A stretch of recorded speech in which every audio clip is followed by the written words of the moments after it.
কবরের প্রথম রাত, অনন্তের পথে যাত্রা। শহরের কোলাহল ছাপিয়ে মসজিদের মাইকে যখন আজান হচ্ছিল, তখন সলিম সাহেবের মিথর দেহটি সাদা কাফনে জড়ানো। স্বজনদের কান্নার আওয়াজ ধীরে ধীরে ক্ষীণ হয়ে আসছে। বাঁশের জাটাই আর মাটির আস্তরণ যখন তাকে ঢেকে দিচ্ছিল, সলিম সাহেবের মনে হচ্ছিল তিনি এক গভীর ঘুমে তলিয়ে যাচ্ছেন। কিন্তু সেই ঘুম সাধারণ ছিল না। হঠাৎ চারপাশ নিস্তব্ধ হয়ে গেল। উপরে মানুষের পায়ের আওয়াজ ক্রমে মিলিয়ে যাচ্ছে। সলিম সাহেব বুঝতে পারলেন তিনি এখন একা। তার আলিশান বাড়ি নেই, ব্যাংক ব্যালেন্স নেই, শুধু আছে তার আমলনামা। ফেরেশতাদের আগমন। হঠাৎ কবরের অন্ধকার ফুঁড়ে এক অলৌকিক আলো ফুটে উঠল। দুইজন গম্ভীর চেহারার ফেরেশতা, মুনকার ও নাকির, তার সামনে উপস্থিত হলেন। তাদের কণ্ঠস্বরে এক অদ্ভুত গাম্ভীর্য। তারা প্রশ্ন করতে শুরু করলেন, ১. তোমার রব কে? ২. তোমার ধর্ম কি? ৩. এই ব্যক্তিটি রাসূলুল্লাহ সাল্লাল্লাহু আলাইহি ওয়াসাল্লাম কে ছিলেন? সলিম সাহেবের সারা জীবনের ইবাদত আর সততা তাকে সাহস জোগাল। তিনি কাঁপা কাঁপা স্বরে কিন্তু দৃঢ়ভাবে উত্তরগুলো দিলেন। প্রতিটি সঠিক উত্তরের সাথে সাথে কবরের দেয়ালগুলো যেন প্রশস্ত হতে শুরু করল। এক জান্নাতি হাওয়া এসে তার শরীর জুড়িয়ে দিল। বিপরীতে পাশের কবরেই হয়তো এমন কেউ ছিল যে দুনিয়াতে কেবল অহংকার আর অন্যায় করে কাটিয়েছে। তার জন্য এই রাতটি ছিল ভয়াবহ সংকীর্ণতার। কবরের দেয়ালগুলো তাকে এমনভাবে চেপে ধরছিল যেন হাড়গোড় ভেঙে চুরমার হয়ে যাবে।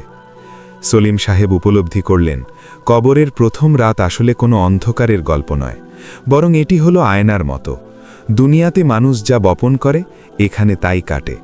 যার আমল ভালো, তার জন্য কবর হলো জান্নাতের একটি টুকরো, আর যার আমল খারাপ, তার জন্য এটি এক যন্ত্রণাদায়ক প্রহার। ভোরের আলো যখন দুনিয়াতে ফুটল, সলিম সাহেবের আত্মা তখন এক প্রশান্তিতে বিভোর।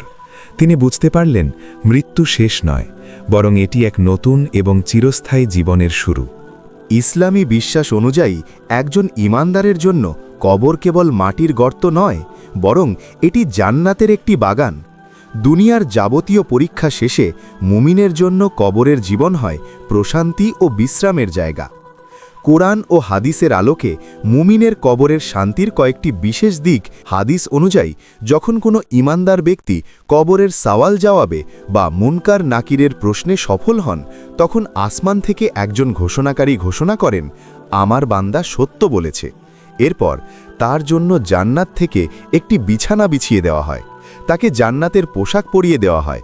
তার কবরের সাথে জান্নাতের একটি দরজা খুলে দেওয়া হয়, যেখান থেকে জান্নাতের সুগন্ধি ও হাওয়া আসতে থাকে।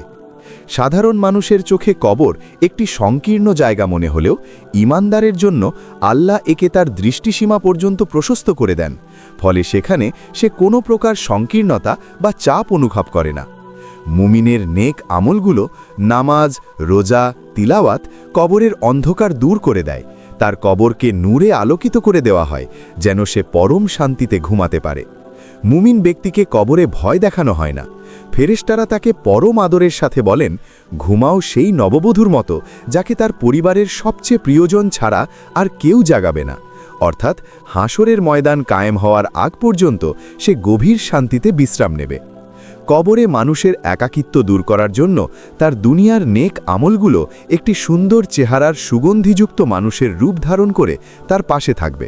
সে তাকে জান্নাতের সুসংবাদ দেবে এবং ভয় দূর করবে। সংক্ষেপে, ঈমানদারের কবর হলো একটি ট্রানজিট পয়েন্ট, যেখানে সে কিয়ামত পর্যন্ত অত্যন্ত রাজকীয় হালে এবং শান্তিতে অবস্থান করবে। আমি আব্বাস জালালি এতক্ষণ ছিলাম আপনাদের সাথে। গল্পটি কেমন লেগেছে অবশ্যই কমেন্ট করে জানাবেন এবং চ্যানেলটি সাবস্ক্রাইব করে পাশে থাকবেন। ধন্যবাদ।